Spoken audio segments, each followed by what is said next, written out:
Good morning student.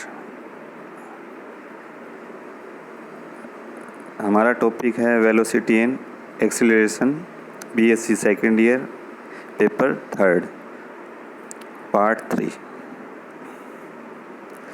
इसमें हम पढ़ेंगे स्पर्श रेखीय एवं अभिलंबिक वेग एवं त्वरण। किसी गतिमान कण के पथ के किसी बिंदु पर खींची गई स्पर्श रेखा एवं अभिलंब के अनुदिश उसके वेग या त्वरण के वियोजित भाग उस बिंदु पर कण के स्पर्श रेखीय एवं अभिलंबिक वेग या त्वरण कहलाते हैं।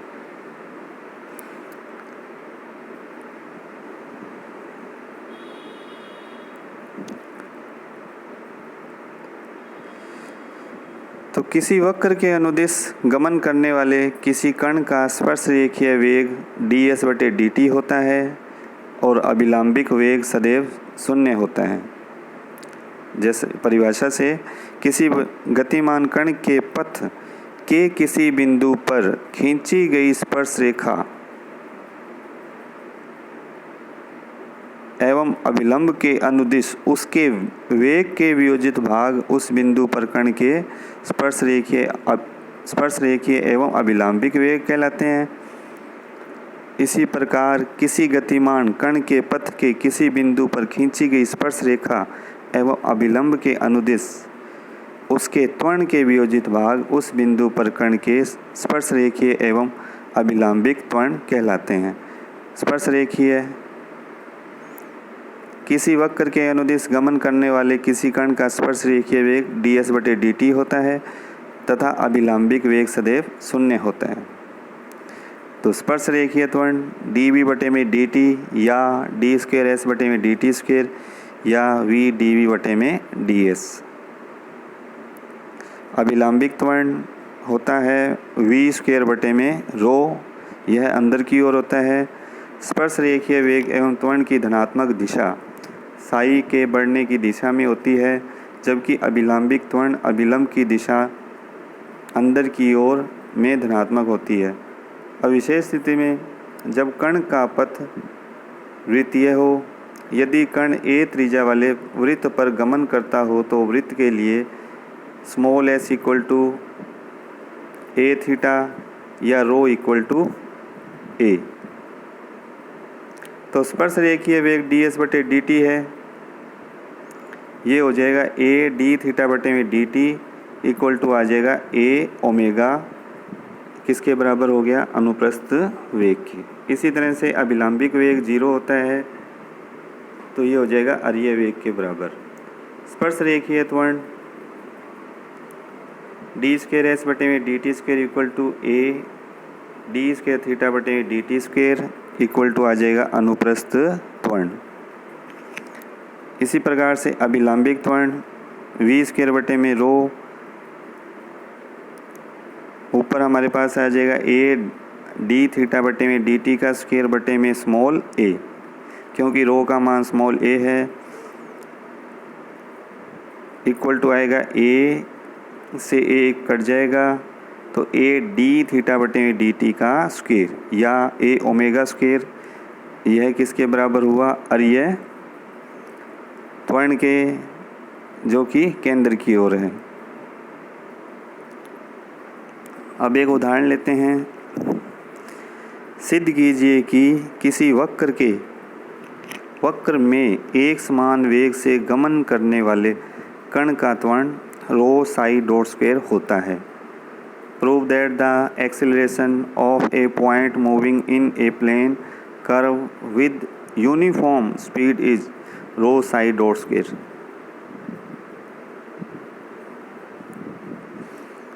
प्रश्नानुसार हमें दे रखा है वक्र में एक समान वेग से, तो प्रश्नानुसार ds/dt = अचर, क्योंकि वेग है वो एक समान दिया हुआ है, तो वेग क्या हो गया, अचर ds/dt माना इक्वेशन फर्स्ट। और हम जानते हैं स्पर्श रेखीय त्वरण, इसका जब एक बार t के सापेक्ष अवकलन कर देंगे वेग का, तो d²s/dt² क्या आ जाएगा, 0।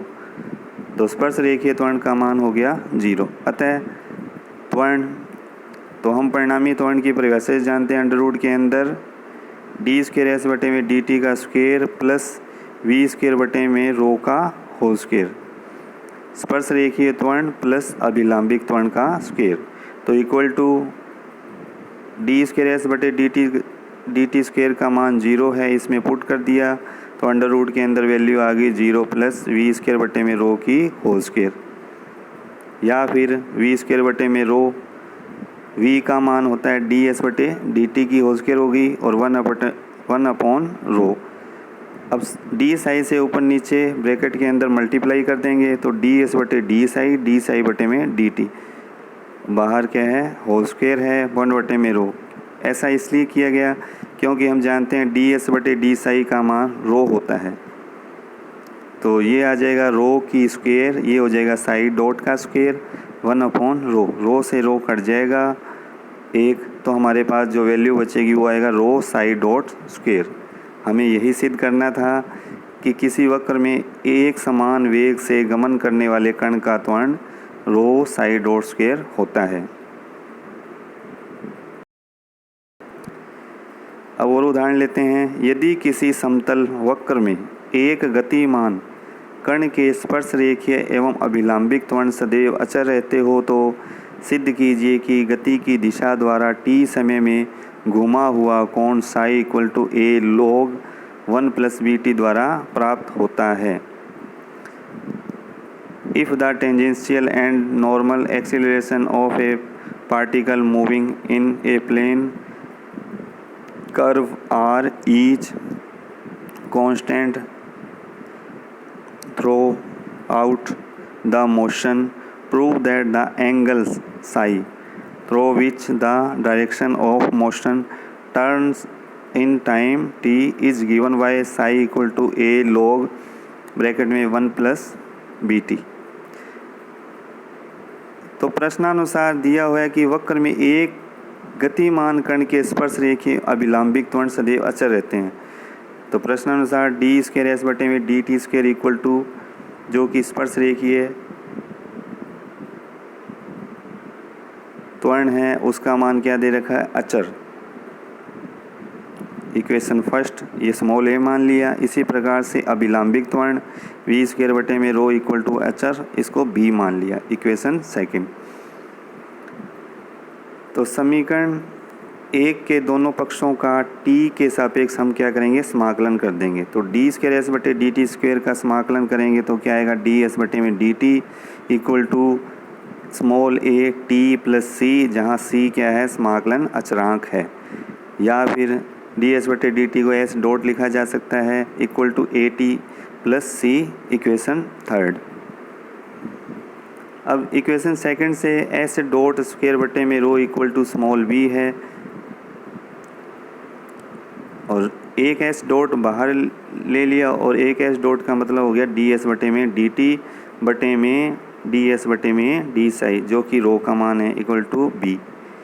तो हमारे पास बचेगा या एस डॉट डी साई बटे में D T equal to b, d s काट देंगे, या फिर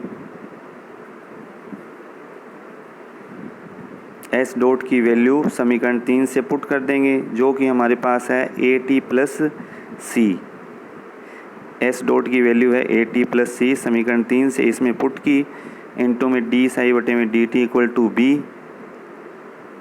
या फिर d psi equal to b बटे में a T plus c d t. तो दोनों ओर समाकलन कर देंगे, साई इक्वल टू आ जाएगा बी बटे में a log a T plus सी और प्लस log डी, जहाँ log डी समाकलन अचरांक है,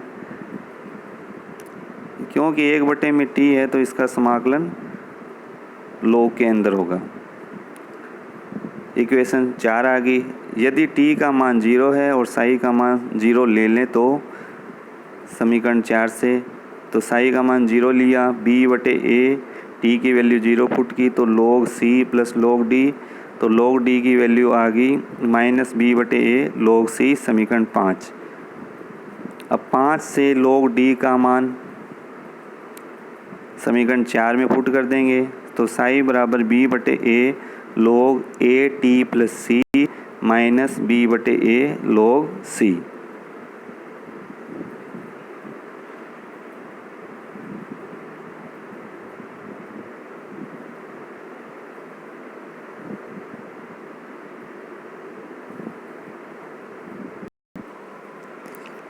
तो हमारे पास आएगा साई इक्वल टू बी बटे में a log a T plus c minus b बटे ए log सी।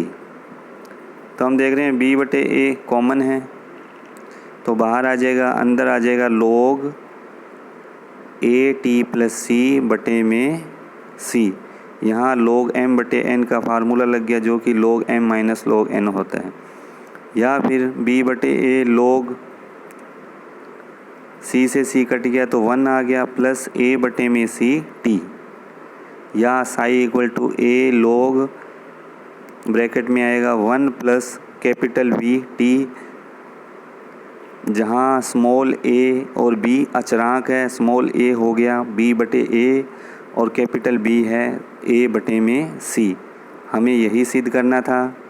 क्वेश्चन था कि सिद्ध करो गति की दिशा द्वारा t समय में घूमा हुआ कोण psi equal to capital A log 1 प्लस बी टी होता है। और लास्ट में हमारा यही आंसर आया, हैंस प्रूव्ड। अब एक और उदाहरण लेते हैं।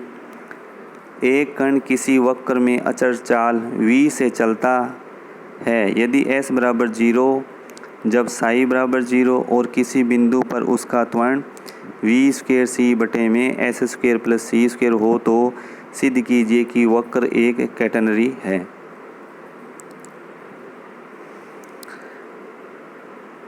तो प्रश्नानुसार एक कण वक्र में अचर चाल v से चलता है तो ds बटे डी टी इक्वल टू अचर v दे रखा है तो t के सापेक्ष अवकलन करने पर डी स्क्वायर एस बटे में D T square equal to आ गया 0। अब बिंदु पर त्वरण हम जानते हैं अंडर रूट के अंदर आता है स्पर्श रेखीय त्वरण की स्क्वायर प्लस अभिलंबिक त्वरण का स्क्वायर। तो डी स्क्वायर एस बटे डी टी की स्क्वायर प्लस वी स्क्वायर बटे में रो की स्क्वायर। डी स्क्वायर एस बटे डी टी का स्क्वायर तो क्या है 0 है तो फर्स्ट पार्ट तो 0 हो गया तो अंडर रूट के अंदर वैल्यू आ गई 0 प्लस वी स्क्वायर रो की स्क्वायर। या फिर हमारे पास परिणामी त्वरण आ जाएगा वी स्क्वायर बटे में रो। Equation second. अब प्रश्नानुसार किसी भी बिंदु पर त्वरण वी स्क्वायर सी बटे में S square plus C square दिया हुआ है। अतः समीकरण 2 की सहायता से V square rho equal to V square C बटे में S square plus C square या 1 बटे rho equal to V square से वी स्क्वायर कट गया तो सी बटे में S square plus C square. और 1 बटे रो का मतलब हो गया डी साई बटे में डी ds। रो होता है डी एस बटे में डी साई तो ये 1 बटे रो है तो डी साई बटे में डी एस इक्वल टू सी बटे में S square plus C square या डी साई इक्वल टू सी बटे में एस की square plus C square D S. समाकलन करने पर साई बराबर tan इनवर्स एस बटे में सी प्लस ए। ऊपर क्या करेंगे सी स्क्वायर कॉमन ले लेंगे तो वो बन जाएगा 1 प्लस एस स्क्वायर बटे में सी स्क्वायर। तो और उसका समाकलन हो जाएगा tan इनवर्स। तो साई बराबर tan इनवर्स एस बटे में सी। और ए यहाँ समाकलन अचरांक है परंतु हमें दे रखा है साई बराबर 0 एस बराबर 0। तो समीकरण में साई का मान 0 रख देंगे इक्वल टू एस का मान 0 रखेंगे तो tan इनवर्स भी 0 हो जाएगा प्लस ए तो ए की वैल्यू आ जाएगी 0। ये ए का मान वापस साई वाली समीकरण में रखने पर तो psi equal to tan inverse s बटे में सी या एस बटे सी बराबर tan साई या एस बराबर सी tan साई जो वक्र की अभिष्ट समीकरण है, जिससे हमें पता लग रहा है कि यह एक कैटेनरी को प्रदर्शित करना है। हमें यही सिद्ध करना था। थैंक्स।